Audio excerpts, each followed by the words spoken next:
Okay. So, dito tayo sa strategic planning and SWOT analysis. So, ang definition ng strategic planning is the process of identifying long-term organizational goals, strategies, and resources. Okay, so pagpaplano lang siya.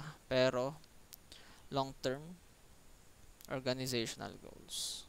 Okay, based dun sa gusto ng organization. And, itong SWOT analysis naman ay strategic planning starts with a management review called SWOT analysis. Stands for strength, weaknesses, opportunities, and threats. Okay, para makapagsimula ka ng strategic planning and ma-identify mo yung mismong organizational goals, long-term organizational goals. So, kailangan mo nitong SWOT analysis. So, siya ay strengths, weaknesses, opportunities, and threats.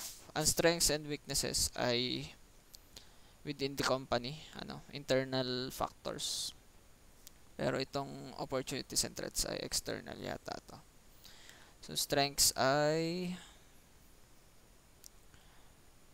ng company ba yun? Strength ng company is weakness ng company. Ang opportunity, external factor na pwede magamit ng company as an advantage. And threats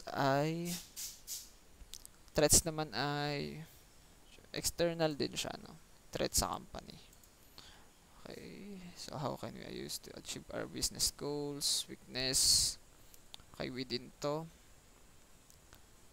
Okay, so SWOT analysis is a solid foundation for the strategic planning process because it examines a firm's technical, human, financial resources. Okay, so ito yung example dito. So ang strength niya ay so walang sinabi. Ito.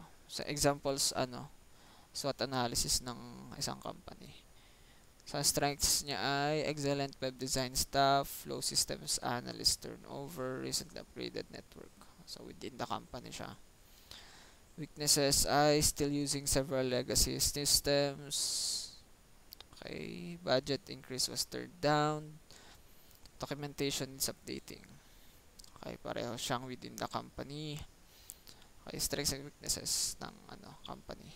Then opportunities are well positioned for expansion, can be first with new software, and high potential for business to business growth.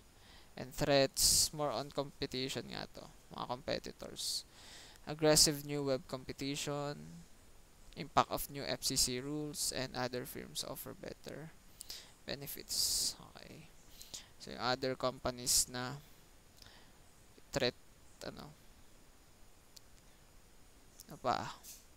So as the SWOT process continues, okay, some example pa. So there is no standard approach to strategic planning. Okay, so some managers believe that the firm's mission statement should contain an inspirational message to its stakeholders. Okay, kailan may mission statement. Other feels that unless a firm starts with a realistic SWOT assessment, might develop a mission statement that is unachievable. Okay lang. Mahalaga din yung mission statement to achieve business goals. Meron pa dito ayun lang pala. So mission statement is just the starting point. Next, the company identifies a set of goals that will accomplish the mission. For long term din kasi ang mission